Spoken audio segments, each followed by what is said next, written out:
नमस्कार, vision IAS के news today के इस अंक में आप सभी का स्वागत है। इस अंक में हम आपके लिए लेकर आए हैं यूपीएससी परीक्षा की दृष्टि से महत्वपूर्ण कुछ अहम खबरें। इस अंक की सबसे पहली खबर ऊर्जा क्षेत्र से संबंधित है। हाल ही में मंत्रिमंडल ने देश में इथेनॉल आसवन क्षमता को बढ़ाने के लिए संशोधित योजना को स्वीकृति प्रदान की है। मंत्रिमंडल ने प्रथम पीढ़ी यानी 1G की इथेनॉल उत्पादन क्षमता बढ़ाने के लिए कच्चे माल के रूप में गन्ने का उपयोग करने वाली आसवनियों के अतिरिक्त अन्य फसलों का प्रयोग करने वाली आसवनियों के लिए भी ब्याज अनुदान को विस्तारित कर दिया है। आपको बता दें कि चावल, मक्का, सोरगम, गेहूं, जौ और चुकंदर जैसी फसलें भी इथेनॉल उत्पादन में प्रयोग होती हैं। अब तक केवल गन्ने से इथेनॉल बनाने वाली आसवनियों के लिए ही बाजार दर से कम ब्याज पर ऋण सुविधाएं उपलब्ध थी। सरकार भी मक्का और भारतीय खाद्य निगम के पास उपलब्ध चावल से इथेनॉल का उत्पादन करने के लिए आसवनियों को प्रोत्साहित कर रही है। सरकार ने मक्का और चावल से निर्मित इथेनॉल के लाभकारी मूल्य को भी निर्धारित करने का प्रयास किया है। आइए अब अन्य संबंधित तथ्यों को भी समझ लेते हैं। इससे पेट्रोल में इथेनॉल मिश्रण लक्ष्य को प्राप्त किया जा सकेगा और साथ ही तेल आयात व्यय की बचत की जा सकेगी। सरकार ने पेट्रोल में ईंधन के रूप में एथेनॉल के वर्ष 2022 तक, वर्ष 2026 तक 15% और वर्ष 2030 तक 20% तक के मिश्रण का लक्ष्य तय किया है। दरअसल प्रथम पीढ़ी एथेनॉल उत्पादन में वृद्धि के लिए गन्ने के उत्पादन के लिए अधिक कृषि भूमि की आवश्यकता होगी। वर्ष 2030 तक 11 बिलियन लीटर एथेनॉल उत्पादन के लक्ष्य में गन्ने द्वारा केवल 6 बिलियन लीटर का ही उत्पादन किया जा सकता है। एथेनॉल को एक ऐसे ईंधन के रूप में बढ़ावा दिया जाएगा जो स्वदेशी हो और गैर प्रदूषणकारी और अक्षय या प्रचुर मात्रा में उपलब्ध हो। सम्मिश्रण के स्तर में वृद्धि से वायु प्रदूषण कम होगा और किसानों की आय बढ़ेगी। आइए अब बायो इथेनॉल के उत्पादन की संकल्पना को जानते हैं। 1G यानी प्रथम पीढ़ी एथेनॉल तकनीक में कच्चे माल यानी फीड स्टॉक जैसे अनाज, चावल, गेहूं, जौ, मक्का, ज्वार, गन्ना, चुकंदर आदि का उपयोग किया जाता है। 2G बायो इथेनॉल तकनीक में एक फीड स्टॉक के रूप में लिग्नोसेलुलोसिक बायोमास यानी फसल के अवशेषों का उपयोग किया जाता है। 3G बायो इथेनॉल तकनीक के तहत इथेनॉल उत्पादन के लिए सूक्ष्म शैवालों का उपयोग किया जाता है। 4G बायोइथेनॉल तकनीक के अंतर्गत अधिक CO2 गहन आनुवंशिक रूप से संशोधित जीवों का उपयोग किया जाता है, जैसे कि आनुवंशिक रूप से संशोधित गन्ना। इस तरह गन्ने में इथेनॉल के साथ साथ उत्पादन के लिए लिपिड्स की उच्च मात्रा होती है।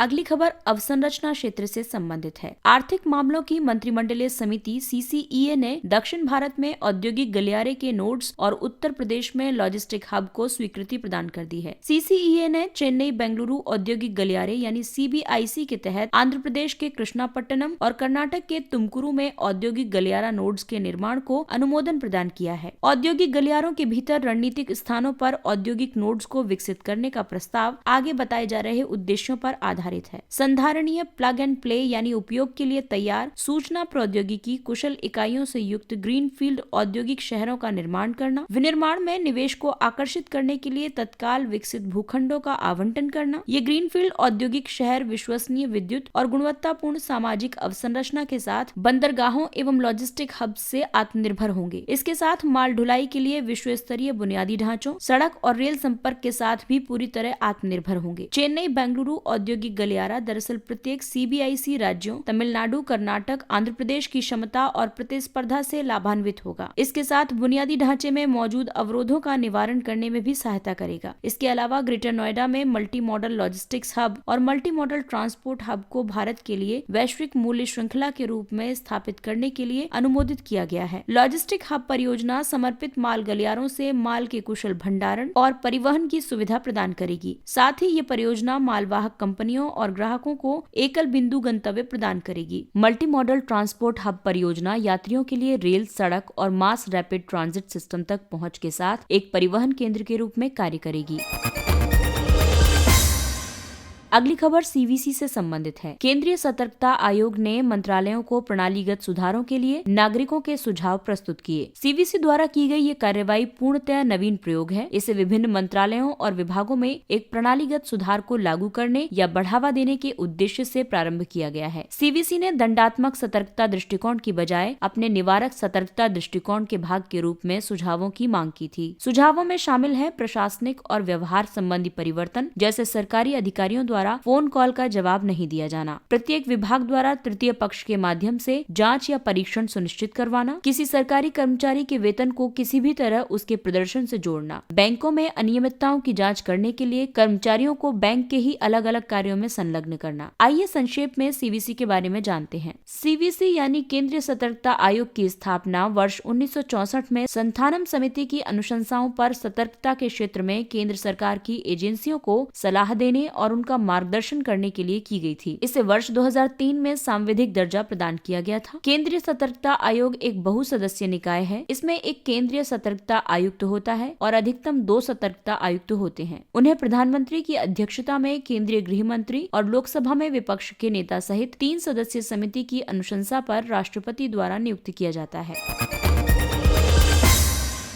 अगली खबर रक्षा क्षेत्र से संबंधित है। आकाश मिसाइल प्रणाली के निर्यात को स्वीकृति और निर्यात को त्वरित अनुमोदन के लिए समिति के गठन की अनुशंसा की गई। मंत्रिमंडल ने स्वदेशी रूप से विकसित आकाश मिसाइल प्रणाली को मित्र देशों को निर्यात करने के लिए मंजूरी प्रदान कर दी है। ये कदम रक्षा निर्यात के $5 बिलियन अमेरिकी डॉलर के लक्ष्य को प्राप्त करने में सहायता करेगा और मित्र देशों के साथ रणनीतिक संबंधों को सुदृढ़ता प्रदान करेगा। आकाश के अलावा अन्य प्रमुख प्लेटफॉर्म जैसे तटीय निगरानी प्रणाली, रडार और वायु आधारित प्लेटफॉर्म्स के निर्यात की मांग में भी वृद्धि हुई है। साथ ही प्रमुख स्वदेशी प्लेटफॉर्मों के निर्यात के लिए त्वरित अनुमोदन प्रदान करने के लिए रक्षा मंत्री, विदेश मंत्री और राष्ट्रीय सुरक्षा सलाहकार को शामिल करते हुए एक समिति भी गठित की गई है। रक्षा निर्यात को बढ़ावा देने के लिए सरकार द्वारा अन्य कई उपाय किए गए हैं, जैसे रक्षा निर्यात को बढ़ावा देने के लिए योजना को अधिसूचित किया गया है। इस योजना के अंतर्गत भावी निर्यातकों को उनके उत्पादों को सरकार द्वारा प्रमाणित होने की सुविधा प्रदान की जाएगी। निर्यात से संबंधित कार्रवाई में समन्वय और अनुपालन सुनिश्चित करने के लिए रक्षा उत्पादन विभाग में एक अलग प्रकोष्ठ स्थापित किया गया है। प्राधिकार संबंधी अनुमति प्राप्त करने और कार्रवाई करने के लिए end to end online portal विकसित किया गया है। एक ही कंपनी को दोबारा समान उत्पाद ही विक्रय करने के लिए दोबारा किए गए आवेदन के लिए परामर्श प्रक्रिया को समाप्त कर दिया गया है और अब त्वरित अनुमति प्रदान की जाती है। आकाश मिसाइल 25 किलोमीटर की दूरी तक सतह से हवा में मार करने वाली मिसाइल है। इस मिसाइल को वर्ष 2014 में भारतीय सशस्त्र बलों और वर्ष 2015 में भारतीय सेना में शामिल किया गया था। आकाश का निर्यात संस्करण वर्तमान में भारतीय वायुसेना में प्रयुक्त संस्करण से अलग होगा।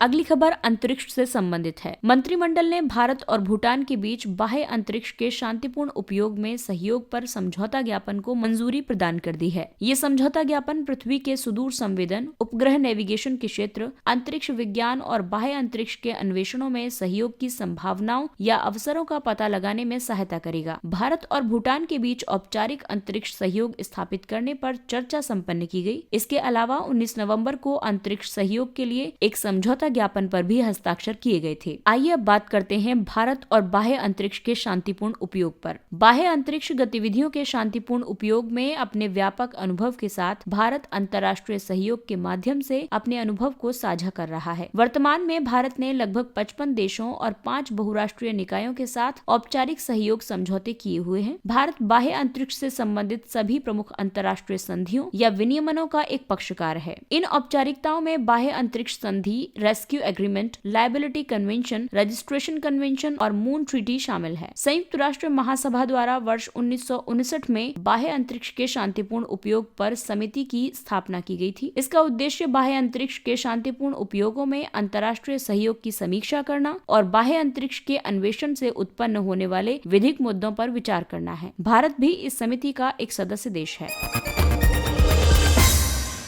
आइए अब नजर डालते हैं कुछ संक्षिप्त किंतु महत्वपूर्ण खबरों पर। एस्टोनिया, पराग्वे और डोमिनिकन गणराज्य में 3 भारतीय मिशन का प्रारंभ। केंद्रीय मंत्रिमंडल ने इन देशों में भारतीय मिशनों को प्रारंभ करने की अनुमति प्रदान कर दी है। इन देशों में 3 भारतीय मिशन प्रारंभ किए जाने से भारत का राजनयिक दायरा बढ़ाने, राजनीतिक संबंधों को गहरा करने, द्विपक्षीय व्यापार, निवेश और आर्थिक संबंधों के विकास को सक्षम करने, लोगों के बीच परस्पर मजबूत संपर्क स्थापित करने, बहुपक्षीय मंचों में राजनीतिक पहुंच को बढ़ावा देने और भारत की विदेश नीति के उद्देश्यों के लिए समर्थन जुटाने में सहायता प्राप्त होगी। इन देशों में भारतीय मिशन वहां के भारतीय समुदाय और उनके हितों की रक्षा करने में बेहतर तरीके से सहायता कर पाएंगे। पारादीप बंदरगाह। केंद्रीय मंत्रिमंडल ने पारादीप बंदरगाह में बड़े आकार के पोतों के आवागमन को सुविधाजनक बनाने के लिए पश्चिमी गोदी के विकास सहित बंदरगाह की आंतरिक सुविधाओं को मजबूत और उन्नत बनाने के लिए परियोजना को स्वीकृति प्रदान की है। ये परियोजना बंदरगाह पर कार्यभार को कम करने और समुद्री मालवहन में कमी करने में सहायता प्रदान करेगी। इससे कोयले का आयात सस्ता होगा और साथ ही रोजगार के अवसरों का भी सृजन होगा। ओडिशा राज्य का पारादीप बंदरगाह भारत के प्रमुख बंदरगाहों में से एक है। अन्य प्रमुख बंदरगाहों में Kandla, Jawaharlal Nehru port trust, Mumbai, Mormugao, new Mangalore, Cochin, Kolkata, Visakhapatnam, Ennore, Chennai और तूतीकोरिन शामिल है। इस वर्ष की शुरुआत में केंद्रीय मंत्रिमंडल ने महाराष्ट्र के वधावन में 13वें प्रमुख बंदरगाह की स्थापना के लिए सैद्धांतिक रूप से मंजूरी प्रदान की है। कालाजार या विसेरल लिशमैनियासिस। स्वास्थ्य और परिवार कल्याण मंत्री ने उत्तर प्रदेश, बिहार, झारखंड और पश्चिम बंगाल में कालाजार की स्थिति की समीक्षा की है। भारत के इन राज्यों में ये रोग स्थानिक है। कालाजार एक उष्णकटिबंधीय रोग है। इस रोग के प्रमुख लक्षणों में नियमित बुखार, वजन कम होना, रक्ताल्पता और प्लीहा एवं यकृत में सूजन आना शामिल है। ये रोग एक प्रोटोजोआ लिशमेनिया परजीवी के कारण होता है। ये संक्रमित मादा सैंड फ्लाई के काटने से मनुष्यों में प्रसारित होता है। विश्व स्वास्थ्य संगठन ने उपेक्षित उष्णकटिबंधीय रोगों के तहत कालाजार उन्मूलन को सर्वोच्च प्राथमिकता प्रदान की है। सामाजिक प्रभाव बॉन्ड। हाल ही में पिंपरी चिंचवाड़ नगर निगम ने देश के प्रथम सामाजिक प्रभाव बॉन्ड का सहसृजन करने के लिए संयुक्त राष्ट्र विकास कार्यक्रम भारत के साथ एक समझौता ज्ञापन पर हस्ताक्षर किए गए हैं। सामाजिक प्रभाव बॉन्ड न्यूनतम निवेश जोखिमों को कम करके स्थानीय निवासियों के लिए स्वास्थ्य सेवाओं को बेहतर बनाने में पीसीएमसी को सहयोग प्रदान करेगा। सामाजिक प्रभाव बॉन्ड सार्वजनिक क्षेत्र या शासी प्राधिकरण के साथ एक अनुबंध है। इसके तहत ये निश्चित परियोजनाओं में बेहतर सामाजिक परिणामों के लिए पूंजी उपलब्ध करवाता है। सामाजिक प्रभाव बॉन्ड निवेशकों को परियोजना द्वारा सृजित बचतों से प्रतिलाभ प्रदान करता है। सामाजिक प्रभाव बॉन्ड अनुबंध की शुरुआत में ही प्राप्त किए जाने वाले परिणाम आधारित लक्ष्यों को निर्धारित करता है। जियो इंजीनियरिंग या भू अभियांत्रिकी। जियो इंजीनियरिंग जलवायु परिवर्तन के प्रभावों को परिवर्तित करने के लिए पृथ्वी की प्राकृतिक प्रणालियों में वृहद पैमाने पर जानबूझकर किए गए हस्तक्षेप को संदर्भित करती है। इसके अंतर्गत ग्रह को शीतल करने या ग्रहीय तापमान को कम करने के लिए वैश्विक जलवायु में भौतिक रूप से या बाह्य परिवर्तन करने की तकनीक शामिल होती है। ये तकनीक मुख्य रूप से 3 श्रेणियों में विभाजित है: सौर विकिरण प्रबंधन, कार्बन डाइऑक्साइड न्यूनीकरण और मौसम रूपांतरण। जियो इंजीनियरिंग के कुछ उदाहरण है जैसे कार्बन अभिग्रहण और भंडारण, ओशन फर्टिलाइजेशन और अधिक कार्बन अवशोषण के लिए पादप प्लवकों की वृद्धि को प्रोत्साहित करने के लिए लौह और यूरिया का अंतःक्षेपण करना, मेघों की परावर्तन क्षमता में बढ़ोतरी करने के लिए क्लाउड ब्राइटनिंग या लवणीय जल का छिड़काव करना।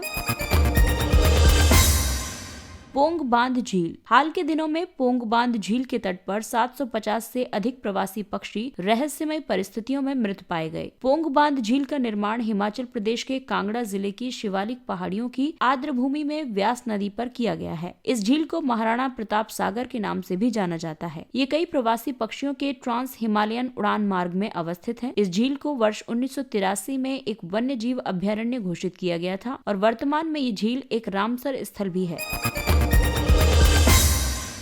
माजुली द्वीप। माजुली द्वीप असम में ब्रह्मपुत्र नदी में निर्मित विश्व का सबसे बड़ा नदी द्वीप है। ये 352 वर्ग किलोमीटर से अधिक व्यापक क्षेत्र में विस्तृत है। ये 16वीं शताब्दी के बाद से नव वैष्णव संस्कृति के प्राथमिक केंद्र के रूप में असम का महत्वपूर्ण सांस्कृतिक केंद्र भी है। माजुली द्वीप मृदा अपरदन और भारी बाढ़ के कारण खतरनाक दर से जलमग्न हो रहा है। इसकी वजह से द्वीप के आकार में धीरे धीरे कमी हो रही है। इसके साथ ही ये अंक समाप्त होता है। अगले अंक में फिर मुलाकात होगी कुछ अन्य महत्वपूर्ण खबरों के साथ। तब तक अपना ख्याल रखिए, सुरक्षित दूरी बनाए रखिए, मास्क पहनिए। नमस्कार।